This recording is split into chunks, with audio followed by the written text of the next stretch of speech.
ما تنساش تعمل سبسكرايب او اشتراك في القناة وتفعل زر الجرس عشان يوصلك الجديد في استخدام النباتات الطبية واسرار وفوائد النباتات الطبية والجديد في عالم التغذية العلاجية لصحتك ولصحة عيالك.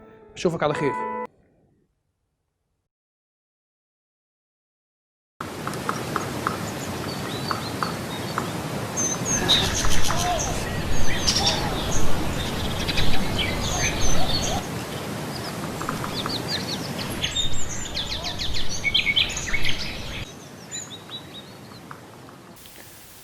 بسم الله الرحمن الرحيم. مشاهدينا الكرام، اهلا وسهلا بكم وحلقه جديده من برنامج اسرار وفوائد. والنهارده هنتكلم عن اسرار وفوائد الجوافه وورق الجوافه.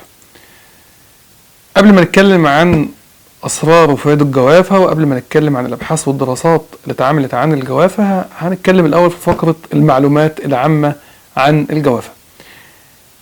هتتفاجئ اما تعرف ان الجوافه محتوى فيتامين سي فيها اعلى من الموالح زي البرتقان وزي الليمون. يعني احنا دايما بنقول كل برتقان كل ليمون عشان فيتامين سي كتير.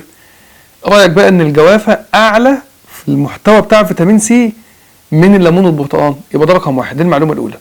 المعلومه الثانيه ان المصريين ناصحين قوي في استخدام ورق الجوافه. هم عندهم استخدام او عارفين استخدام عن ورق الجوافه ان هو بيعالج السعال والربو الشعبي وكمان حساسية الصدر، كحة المزمنة، كحة الناشفة، كحة المبلغم. كل ده المصريين عارفين القصة بتاعت ورق الجوافة اللي هو بيعالج الأمراض دي. وأي حد بيحصل له الأمراض دي بيقوم يروح على الشجرة بتاعت الجوافة يقطف منها الكام ورقة وينشفهم ويغليهم والموضوع ينتهي ويخلص. هتتفاجئ لما تعرف إن الدراسات أكدت الاستخدام التراثي ده بتاع المصريين لشجرة الجوافة. ده رقم 2. المعلومة رقم 3 وبرضو إن المصريين ناصحين فيها. المصريين لما بيجي ياكلوا الجوافه يا جماعه بيشيلوا البذور بتاعه الجوافه من الثمره عشان لما يجي ياكلها ما يجيلوش امساك تاني يوم. فعلا دي حقيقه، البذور بتاعه الجوافه فيها مواد فعاله بتعالج الاسهال. يعني انا لو عندي اسهال، لو انا اكلت الجوافه بقى ببذرها الاسهال يروح ويجي لي امساك. طب انا لو طبيعي لو اكلت جوافه كتير ببذرها يجي لي امساك. فتلاقي دايما الناس لما بتيجي تاكل الجوافه بتقوم تقشرها كده وتسيب البطن بتاعها وما تاكلش ما تاكلش البذر. هو البذر ما فيش فيه اي حاجه وحشه، بالعكس ده هو بيعالج الناس اللي عندها مشاكل في القولون او اسهال مزمن زي المرضى اللي عندهم قولون تقرح او غيره يعني. فدي فقره المعلومات العامه. هندخل بقى على الدراسات. عندنا 35 مرض الجوافه بتعالجه، 49 دراسه منشوره عن الجوافه، 24 تاثير جيد على الجسم. اول دراسه في 13 مايو 2018 في اندونيسيا ان الجوافه قادره على وقف التهاب اللثه وضعفها. يعني انت لو انت عندك ضعف في اللثه، نزلت اسنانك ظهرت زي ما بيحصل مع المدخنين، صغرت وبدات الاسنان تظهر وبدات الجذور بتاعت سنانك تبان. لو انت عندك ضعف في الاسنان او اللثه، مدخن، نزيف يحصل في اللثه بتاعتك من وقت للتاني، بتلاقي نفسك اللي انت بتخش مثلا تغسل سنانك تلاقي بالفرشه كده تلاقي اللثه بكل سهوله تجيب دم. ريحه الفم بتكون عند بعض الناس اللي عندهم اللثه ضعيفه يا جماعه، ريحه الفم ما بتكونش طيبه. لو انت عندك حاجه زي كده ان انت استخدمت الجوافه وكلت الجوافه باستمرار، المشكله دي تروح نهائيا، تعالج الموضوع ده. يبقى ده اول دراسه في 13 مايو 2018 في اندونيسيا. الدراسه رقم 2 في 1 ابريل 2007 في المكسيك ان ورق الجوافه مسكن للالم زي البروفين بالظبط. تخيل البروفين اللي بيستخدموه الناس عشان الصداع، الم المفاصل، الناس بتستخدمه عشان الم الدوره الشهريه، ايا كان بقى السبب اللي انت بتستخدمه او بتستخدم البروفين عشان تسكن الالم. ليه؟ مشكله البروفين اللي هو بيعمل مشاكل في المعده، بيعمل مشاكل في الكلى، ممكن يعمل مشاكل جنسيه، ممكن يعمل نزيف لا قدر الله. ورق الجوافه بيعالج الالم وفي نفس الوقت ما بيعملش المشاكل دي، امن تماما. الميزه بقى كمان ان اي حد يا جماعه بيستخدم المسكنات بتتعب الصدر. لو اي حد عنده مشكله في الصدر ما ينفعش ياخد مسكنات. المسكنات بتقفش الصدر، بتخلي الصدر يتعب جدا. عشان كده انا كح طب لو اي حد عنده حساسيه على الصدر او عنده ربو شعبي بنقول له ابعد عن الاسبرين واخواته او المسكنات عامه. تخيل بقى ورق الجوافه بتعالج لك حساسيه الصدر وفي نفس الوقت بتسكن لك الالم، امنه تماما في الاستخدامين دول. الدراسه رقم 3 في 31 ديسمبر 2017 في الهند، ان ورق الجوافه قادر على وقف التهابات الكبد. لو عندك انزيمات الكبد عاليه، دهون على الكبد، بتاخد ادويه بتضعف الكبد زي الميثوتوكسيت، زي الزنتاك، وخلاص اتسحب اصلا من الاسماء ما عادش موجود. احسن ايا كان الادويه اللي ممكن تكون بتعمل مشاكل في الكبد زي البارستامول بانتظام، لو انت استخدمت ورق الجوافه، فورق الجوافه بيحافظ على الكبد بتاعك من حدوث الالتهابات، من حدوث الدهون. كمان عشان كده كمان ورق الجوافه بيساعد، والجوافه بتساعد في علاج التهابات اللثه. ما هو اللي بيكون عنده التهابات في اللثه ده معناه اللي هو بيكون عنده ضعف في الكبد، ممكن يكون عنده دهون على الكبد. التهابات اللثه ونزيف اللثه علامه من علامات الكبد الدهني. الدراسه رقم 4 في 7 مارس 2017 في الهند، ان ثمره الجوافه بتبني ركبتين. لو انت كلت جوافه بانتظام هتبني لك ركبك، بتبني ركبتين، مكتوبه كده في الدراسه، بتبني الركب، بتبني الغضروف. فانا لو عندي خشونه في الفتره بتاعه الجوافه، مش عاوز اقول لك هتاكل جوافه ازاي ويبقى شيل منها البذر لو انت هيحصل لك امساك من اكلها، او ان انت تبقى تشربها على طول بانتظام كعصير يعني.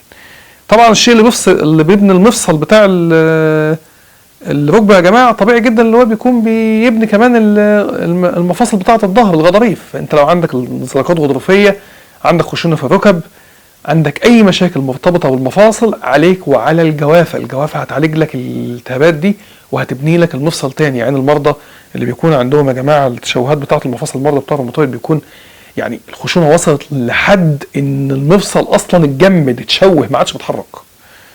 هنا بننصحهم بالجوافه، هتساعدهم جدا.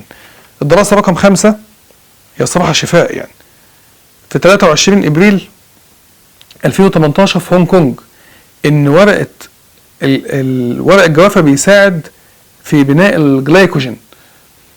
ايه قصه الجلايكوجين دي بقى؟ الجلايكوجين ده يا جماعه ده الاكل بتاع الكبد.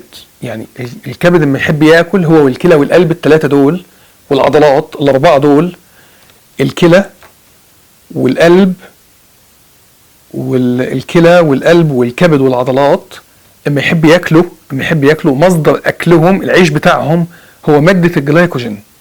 فاي حاجه بتبني الجلايكوجين كويس او كتير بتخلي الاعضاء دي قويه جدا، تخلي قلبك قوي جدا، لان لاقي اكل دايما مخزون عنده من الاكل بتاعه، تخلي كبدك دايما قوي جدا والدهون عليه قليله، لان لاقي اكل يقدر اللي هو يستهلكه، فبالتالي ما يتراكمش عليه الدهون. تبقى كليتك قويه جدا، ما يبقاش فيها ضعف، عشان خاطر لاقي اكل تاكله. انا اي حد بيجي له يا جماعه ضعف كليتين او كسور كلى، ولا بديله ورق الجوافه بانتظام، حتى المرضى بتوعه عارفين الكلام ده، وده سر من اسرار النباتات الطبيه عندي.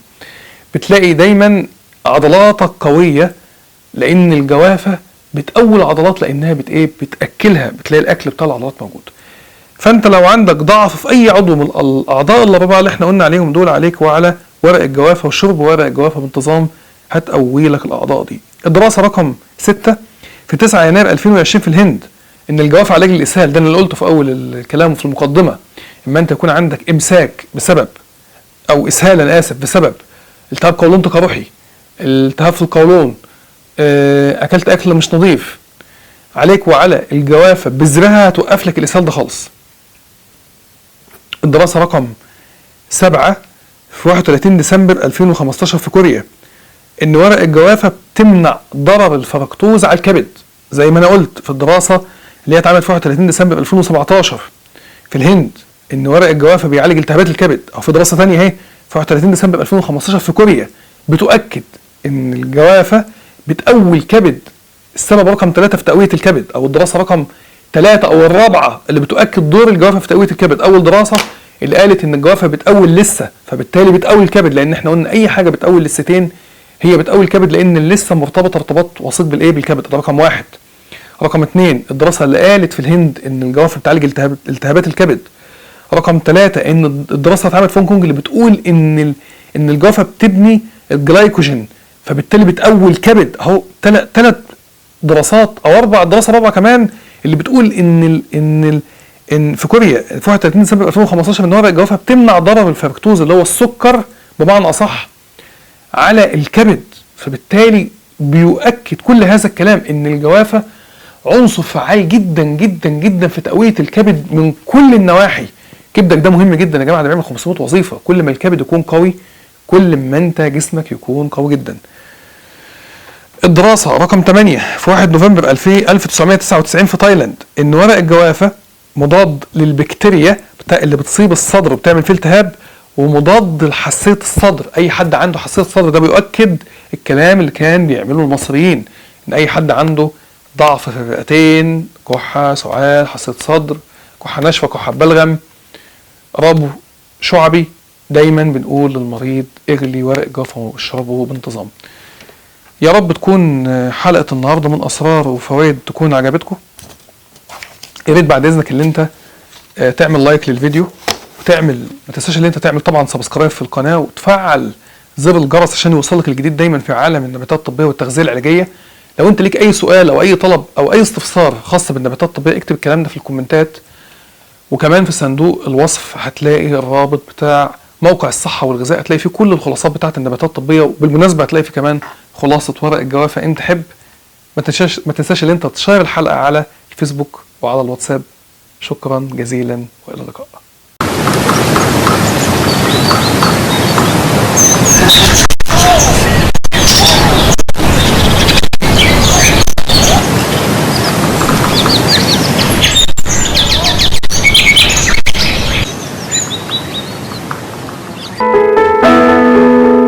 ما تنساش تعمل سبسكرايب او اشتراك في القناة، وتفعل زر الجرس عشان يوصلك الجديد في استخدام النباتات الطبية واسرار وفوائد النباتات الطبية والجديد في عالم التغذية العلاجية لصحتك ولصحة عيالك.